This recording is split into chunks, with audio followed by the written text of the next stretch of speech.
ఇప్పుడు new year ముందే వెళ్ళిపోయారు. 5 days 6 days ముందే బిఫోర్ వెళ్ళిపోయారు. ఆ తర్వాత చంద్రబాబు నాయుడు గారు వెళ్ళారు.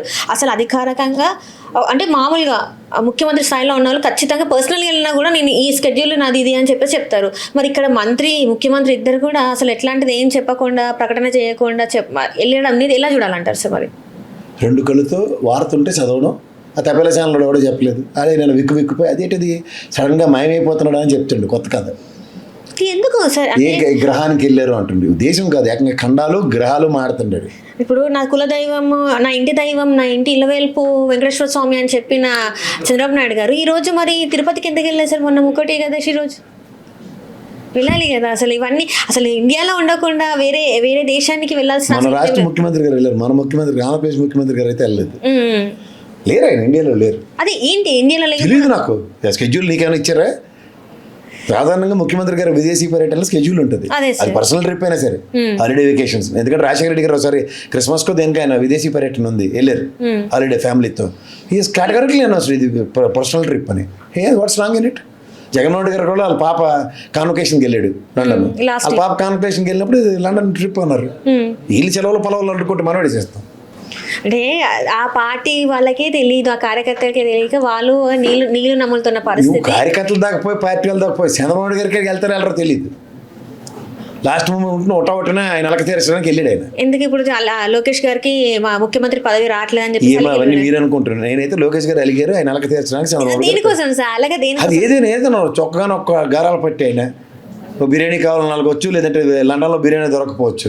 నాకు బిర్యానీ కావాలని అడిగితే తీర్చడానికి ఆయన వెళ్ళొచ్చు. ఏంటుంటుంది అని నీకు చెప్తే లేకపోతే వార్త ఎక్కడైనా సబ్స్టాన్షియల్ ఎవిడెన్సెస్తో INPR మినిస్టర్ గారు ఎవరో అనౌన్స్ చేసి చెప్తే దాని మీద నేను గంటలు అయితే 5-6 రోజులు విశ్లేషించవచ్చు. తలతోకలేని వార్త అది. వెళ్ళడం అయితే తథ్యం, వెళ్ళాడు విదేశీ పర్యటనకి ఆయన పిల్లలతో వెళ్ళాడు, వాస్తవం. ఇంకేం చెప్తాం మనం అంతకన్నా? ఏ కంట్రీ వెళ్ళాడో తెలియదు, లండన్ అని అయిపోతే ఇక్కడికి చెప్తున్నారు. ఇంకోలేమో బాలి వెళ్ళారు అన్నారు, ఇంకోలేమో ఇంకోటి వెళ్ళి చెప్తారు. అవన్నీ మన ఎక్కడికి ఏ ఖండానికి ఆ ఖండం హరికథ ఎవడ వల్ల అవుతుంది? That's be practical. INPR minister ఎందుకు చెప్పలే? గవర్నమెంట్ ఆఫ్ ఆంధ్రప్రదేశ్ డిక్లేర్ చేయాలి కదా, ఇది personal trip. Sir is not so chief minister గారు is not available for so and so period, so and so time. అంటే ఇక్కడ రాష్ట్ర ప్రజలు ఆయన కోసం వెయిట్ చేస్తూ ఉంటారు. రాష్ట్రంలో కొంత ఫంక్షన్ కోసం మనం ఇచ్చారు కదా, అది కూడా ఆయనతో ఎదురు చూసింది ఓన్లీ ఫస్ట్ డే ఫంక్షన్కి, అది ఇచ్చారు కదా. అందుకని దీనికోసం ఇచ్చేసారంటారా? 31st ఒక రోజు ముందే ఇది చర్చి పెడతారు. 1వ తారీఖు చంద్రబాబు గారు లేరని ఇచ్చి మర్చిపోతారు అనుకున్నాడు. ఇంకోటి రాష్ట్ర ఇంటర్వ్యూలో అదే అడిగావు కదా, 31ని ఇచ్చారు సార్ అని. సో ఇవన్నీ ఏంటంటారు? ఎక్కడో ఏదో జరుగుతుంది. ఒకటి మాత్రం థ్యాంక్స్ చెప్పాలి, ₹1 కోటి ఖర్చు మిగిలింది రాష్ట్ర ఖజానాకి. ఎట్లా సార్? చంద్రబాబు గారు వెళ్తే ₹1 కోటి ఖర్చు అవుతావు నియోజకవర్గానికి వెళ్తే. ఓహో, అట్లా అంటారా? ఓకే. కానీ చాలా మంది ప్రజలు వెయిట్ చేశారు ఆయన కోసం, ఆయనకి విషెస్ చేయడానికి అని చెప్పేసి చాలా మంది. వాళ్ళందరికీ బొకేలు మిగిలే, సాల్వేలు మిగిలే, కృతజ్ఞతలు మనం చెప్పాలి. థ్యాంక్స్ రా బాబు, మీ డబ్బులు ₹10 మిగిలినది, అంతే. ఇంతకుముందు ఇట్లాంటివి ఏ ముఖ్యమంత్రి చేయలేదు. ఇది మొత్తం చెల్లుబాటు అయింది ఓన్లీ చంద్రబాబు నాయుడు గారని ఒక వార్త కూడా వినిపిస్తుంది సార్. నిజమే అంటారా? నిజమే కదా, మళ్ళీ అబద్ధంగా ఎలా చూస్తావు? లేదా ఆయన ఇండియాలో ఉన్నారు, హైదరాబాద్లోనే ఉన్నారు, చెప్పొచ్చు కదా. లేదా విదేశీ వెళ్ళారు, చెప్పొచ్చు కదా. ఏది చెప్పినప్పుడు ఏంటి చేయాలి? ఈ అద్భుతం జరిగింది ఆంధ్రప్రదేశ్లో, ఎవరికి చెప్పా పెట్టకుండా గాయబైపోయిన ముఖ్యమంత్రి గారు, అంతే. ఇది ఆయనకి ఒక చెడ్డ పేరు తీసుకొస్తానని. ఎందుకు చెడ్డ పేరు ఎటు వస్తుంది? ఇప్పటిదాకా మంచి పేరు ఎటు చెప్తే చెడ్డ పేరు గురించి మాట్లాడచ్చు. ఇది పలానా మంచి పేరు అని చెప్తాం. ఈ 18 నెలలు 19 నెలల పాలన పాటు జగన్మోహన్ డేట్ చేసిన అంతా ఈయన ఖాతాలో వేసుకోవడానికి తప్ప ఇంకేమైనా తాపత్రయపడ్డాడు ఆయన? చెప్పు. 5 సంవత్సరాల గూగుల్ అబద్ధం పచ్చి అబద్ధం. గూగుల్ తీసుకొచ్చి అదాని డేటా సైన్స్ అదానియే మొహమ్మద్ ప్యానెల్ వెళ్ళి వెళ్ళిపోయాడు. ఇంకేంటి మళ్ళీ నేను కొత్త కథ చెప్పి నువ్వు కొత్త కథ చెప్పి ఏం చెప్పాలి? అడ్మినిస్ట్రేషన్ పరంగా గౌరవ ముఖ్యమంత్రి గారే కలెక్టర్ కాన్క్లేవ్లో ఈ measurable failure of our governance అని చెప్పారు. దానికి నేను కితాబులు ఇచ్చి అలా ఎలివేషన్లు ఇచ్చడానికి ఆ తపేల ఛానల్ కాదు కదా మంది. 5 సంవత్సరాల కాలంలో చేయాల్సిన అప్పులు కేవలం 18 నెలలు కూడా కంప్లీట్ అవ్వక ముందే అప్పులు చేశారు. సరే, అప్పులు ఎందుకు బడ్జెట్ పెట్టేలోపు నాకు తెలిసి 3,10 కోట్లు ఎంత అప్పు చేసేస్తారు.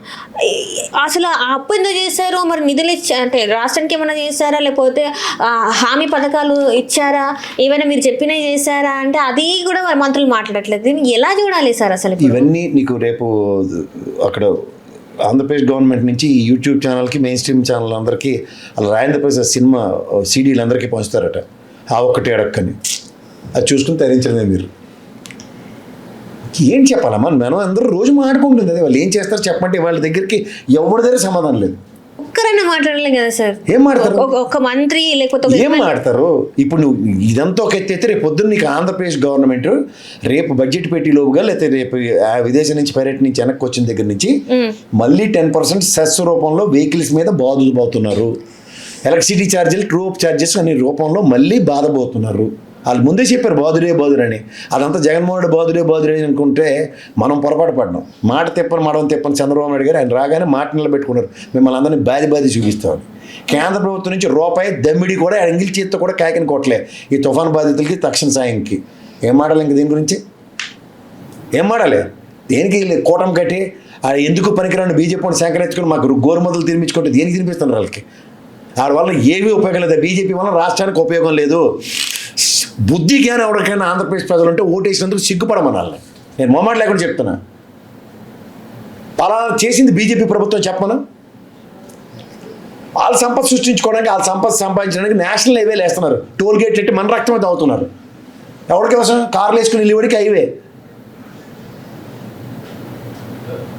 కారులో తిరిగేవాడికి హైవే. వాడు పెట్టుబడిదారుడైనా కొంచెం డబ్బులు ఉన్నాడే కదా. మా అయితే అబ్బో మిడిల్ క్లాస్ వాడు ఉంటాడు. అవునా కదా? వాళ్ళ గురించి ఆలోచించే ప్రభుత్వం. మనకైతే సామాన్య ప్రజల ప్రభుత్వం ఏది? స్టేట్ రోడ్స్ కూడా టోల్ ట్యాక్స్ కడతారట.